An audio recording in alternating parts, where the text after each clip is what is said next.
what's up? It's Madeline Paquette. I am a sommelier and co-founder of WineFolly.com, where we learn by drinking. I can't even explain to you the madness that just went down. Usually I just do 2 glasses of wine, but one of these wines is corked.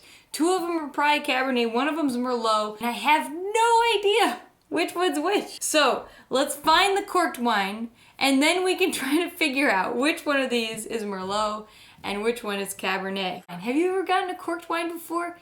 They suck. You can tell a corked wine by the way that it smells. It will smell something like a wet dog. Oh, I smell it. I smell it. Uh-huh. Oh, gosh. This is the culprit.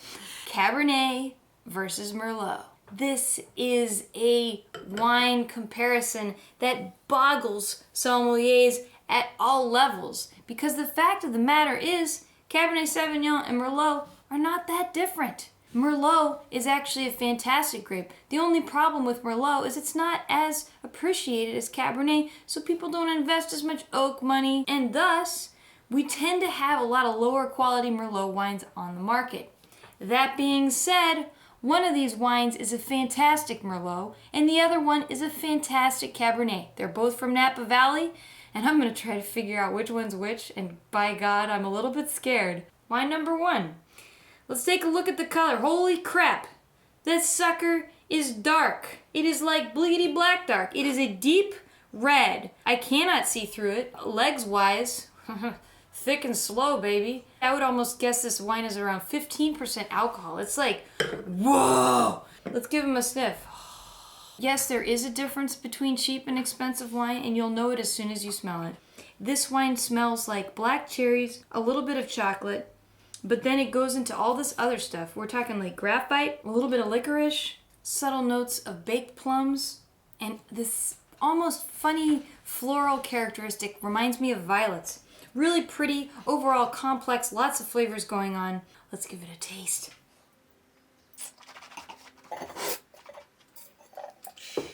Body-wise, full-bodied wine. Dry, tannins come in the mid, so the mid to center back of my tongue area. We're into that cherry realm. There's a little bit of black currant, and then I get this tannin structure, slight bitterness. I would describe it like the bitterness of chocolate almost.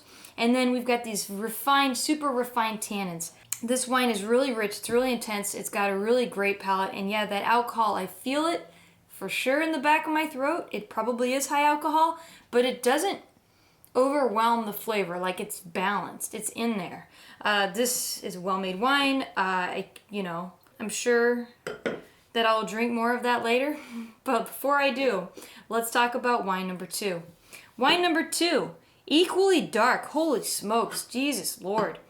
My gosh. Napa Valley. Do you see this color? This is a deep red. I would say it is slightly more garnet in the color and the hue, which to me is an immediate indication of maybe some Merlot. And so this is my first clue right away that, maybe this is the Merlot. Let's just not make an assumption just yet and look at these legs.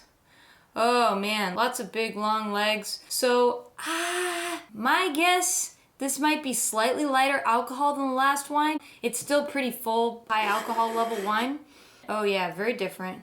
Okay, now I think this is Cabernet, but I'm not sure. I get more forest berry fruits. We're talking black currant. I get this like really noticeable sort of bell pepper note, which is associated with a compound class that are generally called pyrazines. They're in both Merlot and Cabernet Sauvignon, but sometimes they can sort of exhibit themselves a little bit more in Cabernet, I found, at least in Napa Valley. And the fruits do smell a lot darker, more in that blackberry black currant realm. And then we've got these green notes. And then on the finish of that smell, I get something a little bit creamy. It reminds me maybe that's the yeast they're using at the winery. Obviously we've got like baking spices and all these sort of oak tones. Okay, let's give it a taste. Holy moly. Another really big wine. Tannins are more present towards the front of my tongue. Tannin texture is a little bit more rough. Alcohol level wise, I can feel it in the back of my throat, but I do suspect it's a little bit lighter.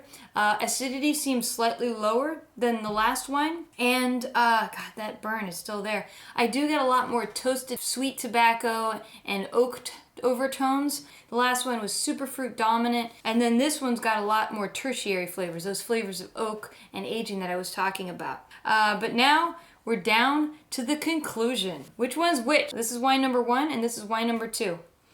Color-wise, I would say wine number 2 looks like the Merlot.